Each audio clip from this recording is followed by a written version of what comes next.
BJP কর্মীদের ঘাড় ধাক্কা দেওয়ার নিদান জেলা তৃণমূল সভাপতির। প্রধানমন্ত্রী গরিব লোকেদের টাকা দেননি, বাড়িতে গেলে আগে আপনারা বলবেন আগে 100 দিনের কাজের টাকা দাও, তারপর আমার বাড়ির সীমানায় পা রাখো, না হলে ঘাড় ধাক্কা দিয়ে বের করে দেব। এ কথা আপনাদের বলতে হবে। মঞ্চে দাঁড়িয়ে মন্তব্য জেলা তৃণমূল সভাপতির। দাসপুরের চাইপাটে দেবের সমর্থনে নির্বাচনী প্রচার সভা থেকে এমনই বললেন পশ্চিম মেদিনীপুর জেলা তৃণমূল সভাপতি আশিস হুদাই। আজকে ভারতবর্ষের প্রধানমন্ত্রী সেই রামের নাম নিয়ে রামকে কলঙ্কিত করছেন। গরিব লোকের টাকা দেননি, বাড়িতে গেলে আগে আপনারা বলবেন আগে 100 দিনের কাজের টাকা দাও, তারপরে আমার বাড়ির সীমানায় পা রাখো, না হলে ঘাড় ধাক্কা দিয়ে বের করে দেবো। একথা আপনাদের বলতে হবে, কারণ এর নাম ঘাটাল, এর নাম মেদিনীপুর। স্বাধীনতা আন্দোলনে ব্রিটিশকে দুমড়ে মুজড়ে দিয়েছি, আর এই কদিনের যোগী তাকে আমাদের কোন রকম কসুর করতে হবে না, কোন রকম আমাদের বিষয় নেই। আমরা আমাদের দাবি আদায়ে বদ্ধপরিকর।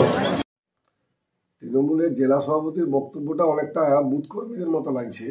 আসলে গত পঞ্চায়েত নির্বাচনে নিজের বুথে বিজেপির কাছে 100 ভোটে হারার পরে আমার মনে হয় আশিসবাবুর মাথাটা বোধহয় গোলমাল করছেন। কারণ একজন জেলা সভাপতি তিনি ভালো করেই জানেন যে কেন্দ্র সরকার যে টাকা রাজ্যকে দেবেন তার ইউটিলাইজেশন সার্টিফিকেট কেন্দ্রের কাছে জমা পড়লে নেক্সট পার্টের টাকাগুলো পাওয়া যায়। তাহলে বিগত 10 বছর ধরে এই সরকারকেই কেন্দ্র সরকার তো সমস্ত প্রকল্পের টাকা দিয়ে গেছেন।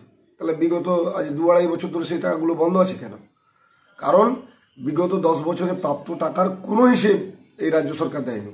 সেটা 100 দিনের কাজের টাকা হোক, সেটা প্রধানমন্ত্রী আবাস যোজনার বাড়ি তৈরি হোক, স্বচ্ছ ভারত মিশনের বাথরুম হোক, সমস্ত প্রকল্পের টাকা এরা চুরি করেছে। আপনারা তো পরিষ্কার টেলিভিশনে বিভিন্ন দুর্নীতির খবর আপনারা নিজেরাও করেছেন।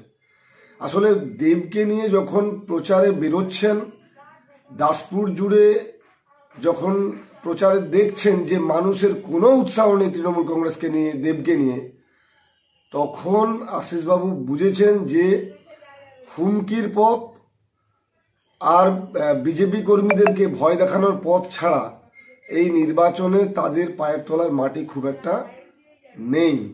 এই অবস্থায় দাঁড়িয়ে সাধারণ মানুষকে, তৃণমূল কংগ্রেসের কর্মীদেরকে উস্কানি দিচ্ছেন। আমি বলবো শান্ত দাসপুরকে শান্ত থাকতে দিন। দাসপুরের ঐতিহ্যকে আমরা সকলে ধরে রাখার চেষ্টা করি, সেই ঐতিহ্য আমরা কোনোভাবেই নষ্ট করতে দেব না। আর এটুকু আপনাদের আমি বলে রাখি, সাধারণ মানুষও স্পষ্ট বুঝছেন বিগত 10 বছর ধরে এই সাংসদ তাদের গ্রাম পঞ্চায়েতের যদি একটা নথি তারা নিতে চায়, তাহলে ন্যূনতম একটা কোনো প্রকল্পের কাজও তারা খুঁজে পাচ্ছেন না, যেটা বিগত 10 বছর ধরে দেব তাদের গ্রাম পঞ্চায়েতে করেছেন, তাদের বিধানসভাতে করেছেন। আমি দাসপুরতে তেমন কিছু মানে সাংসদ কোটার টাকায় কোনো বড় প্রকল্পের কাজ তো দেখতেই পাইনি। ফলে সাধারণ মানুষ প্রশ্ন করছেন, আর সেই প্রশ্নের উত্তর তারা দিতে পারছেন না। বরং আশিসবাবুরা তৈরি থাকুন যে এই প্রশ্নের উত্তরগুলো তারা কিভাবে দেবেন, যে বিগত 10 বছরে সাংসদ তার প্রাপ্ত টাকায় কি কাজ করেছেন।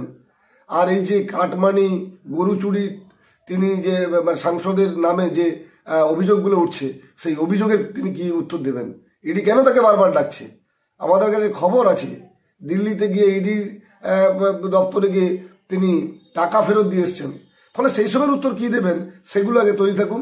আশিসবাবুদের বরং এই সমস্ত প্রশ্নের উত্তর দিতে হবে, বিজেপিকে কোনো প্রশ্নের উত্তর দিতে হবে না বলে আমার বিশ্বাস। কারণ সাধারণ মানুষ জানে কেন্দ্র সরকারের দেওয়া টাকা তৃণমূল কংগ্রেস পরিচালিত রাজ্য সরকার চুরি করেছে, তাই বিজেপির কাছে প্রশ্ন করবে না, প্রশ্ন করবে তৃণমূল। আপনারা দেখছেন বিকাশ চ্যানেল, আমি আপনাদের সঙ্গে সানিজুল হক। আগে 100 দিনের কাজের টাকা দাও, তারপরে আমার বাড়ির সীমানায় পা রাখো, না হলে ঘাড় ধাক্কা দিয়ে বের করে দেবো।